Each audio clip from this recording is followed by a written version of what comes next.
In this video, we will show you how to connect the docking station and charge the iMOW robotic mower.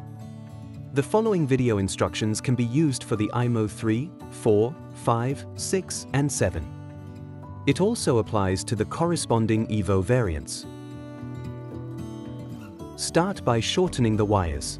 Slightly tension the wires and cut them off along the edge of the docking station with a wire cutter.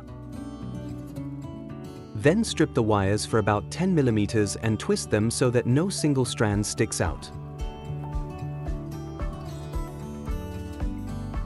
Thanks to the cable markers and the symbols on the panel, it's easy to match the wire ends to the right terminal clamps. Fit the individual stripped wire ends through the respective cable holders in the corresponding clamps.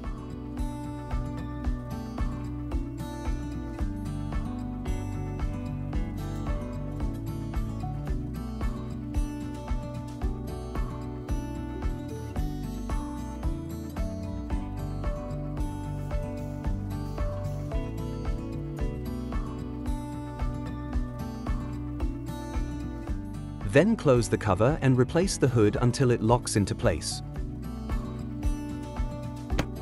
Next, fully unwind the charging cable and install it outside of the mowing area. The cable should not be under tension, and it shouldn't be installed on permanently wet soil. Please also ensure that the cable is not a trip hazard. Now connect the charging cable with the plug of the power supply, and connect the mains plug to a correctly installed socket. Finally, position the iMOW robotic mower as far as possible into the docking station.